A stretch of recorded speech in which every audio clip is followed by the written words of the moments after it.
Hi friends, మీకు తెలుసా హనుమంతుడు ఇంకా బ్రతికి ఉన్నాడని కొందరు, ఆయన అమరుడు, హనుమంతునికి మరణం లేదు అని మరికొందరు అంటారు. అసలు ఏది నిజం కాదో చాలామందికి అర్థం కాదు. హనుమంతుడు అమరుడు.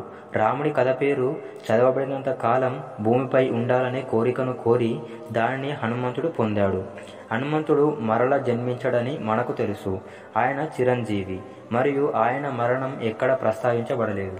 ఈ ఛాయాచిత్రం నిజానికి హనుమంతుడిదేనని విస్తృతంగా ఊహాగానాలు ఉన్నాయి. 1988లో ఎవరో ప్రమాదవశాత్తు ఆయనను చూసి ఫోటో తీశారు. ఈ ఫోటో తీసిన వ్యక్తి మరియు అతని యజమాని ఎవరూ బ్రతకలేదు, కానీ ఈ ఛాయాచిత్రం మాత్రం బయటపడింది. హనుమంతుడు ఇప్పటికీ బ్రతికే ఉన్నాడనడానికి గణనీయమైన రుజువులు ఉన్నాయి. హనుమంతుడు సీత వైపు మారే అడుగు వేయడానికి సిద్ధంగా ఉన్న అనేక ప్రదేశాలలో ఇలాంటి పాదముద్రలు ఉన్నాయి. రామాయణంలో వివరింపబడిన సంఘటనలు త్రేతాయుగంలో జరిగాయి. మహాభారతం ద్వాపరయుగంలో జరిగింది మరియు కలియుగం రాకకు దారితీసింది.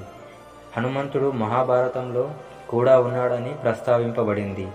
అయితే కొంతమంది జ్ఞానులు ఆయనను చూశారు. క్రీస్తు శకం 1300 శతాబ్దంలో మాధవాచార్య మహర్షి హనుమంతుని అనుగ్రహించి 1600 సంవత్సరం ప్రారంభంలో హనుమంతుడు తులసీదాసును సందర్శించి హిందీ రామాయణం రాయడానికి ప్రేరేపించాడు.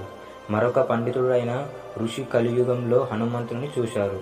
అప్పటి నుండి రామదాస్ స్వామి, రాఘవేంద్ర స్వామి, స్వామి రామదాస్ మరియు శ్రీ సత్యసాయి బాబా అందరికీ హనుమంతుని దర్శనం లభించిందని.